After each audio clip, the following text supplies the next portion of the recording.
Overnight, the kind of weird B&B had been lashed by rain, but in the morning conditions had improved markedly. And it looked like I might not have to cope with the same conditions as yesterday.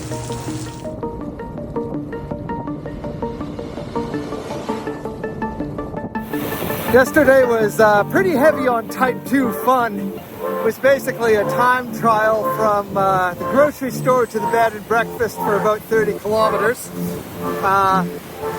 Yeah, it went well.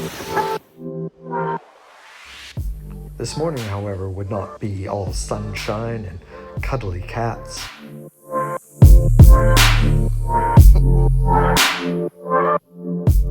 And that's because the weather forecast was decidedly less friendly. And by the time I set out, I was essentially traveling between two bands of heavy rain.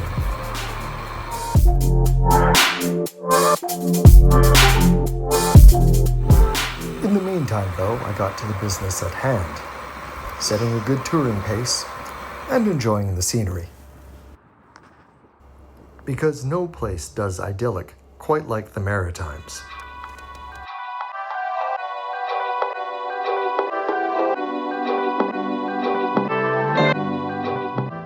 And that, of course, included snack stops, like the Farmer's Pantry in St. Peter's.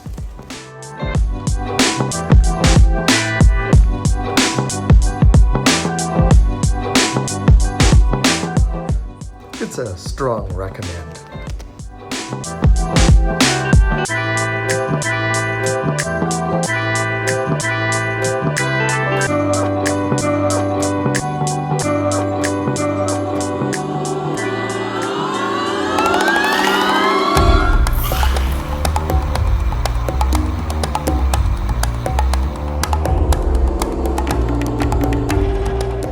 Trying to outrun a front of rain again.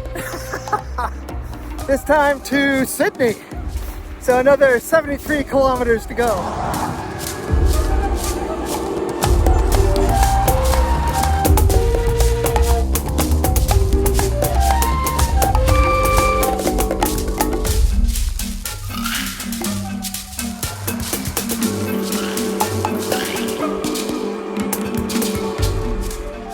The thing is, not all my challenges have been weather or distance related.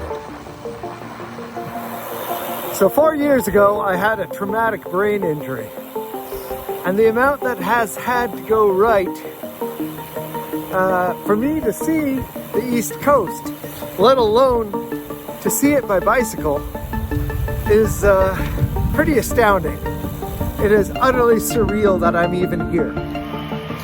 QEEG, quantitative EEG, electroencephalogram, categorized it as a moderate traumatic brain injury, which really undersells it.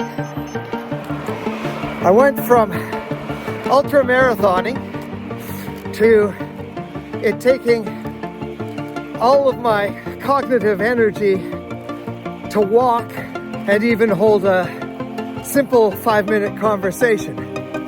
So frankly, I could barely walk or barely talk. A half-block shuffle left me exhausted and requiring a 1 to 2 hour nap. Same goes for a simple conversation with one person. 5 minutes and I was cooked. Cognitive fatigue is a huge factor in a brain injury like this.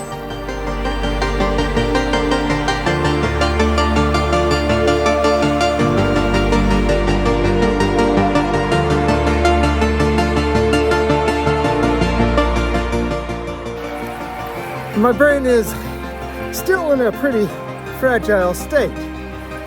It doesn't take much to disrupt it. Bad night's sleep, noisy room, busy grocery store, and I slide a little ways back down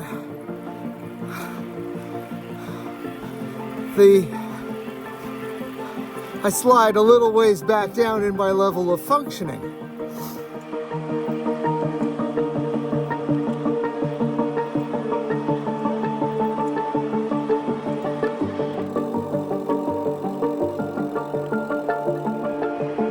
think I'm gonna make it without getting wet.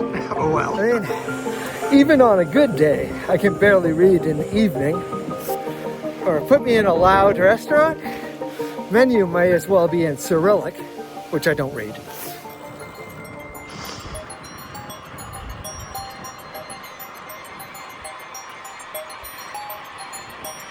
Oh dear.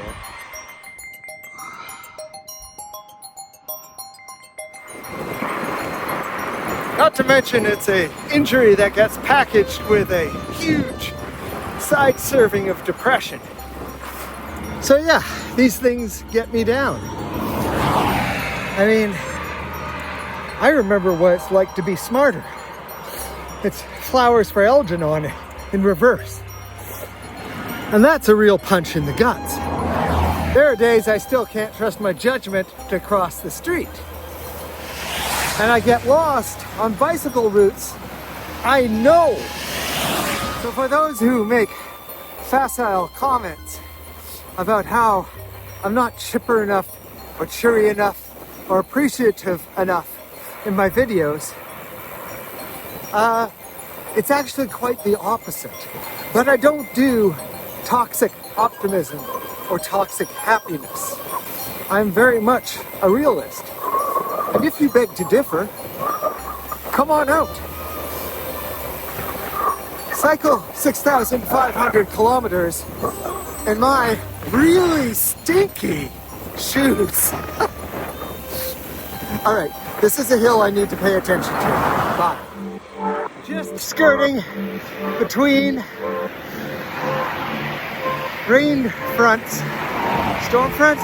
Rain fronts, heavy rain fronts. So it's a lot of go, go, go, not a lot of film, film, film. Getting damn hungry though. There haven't been many feed stops. Type 2 fun. Luckily, though, there was a break in the weather. And even better, because if there's two things I'm a sucker for, it's food and bad jokes.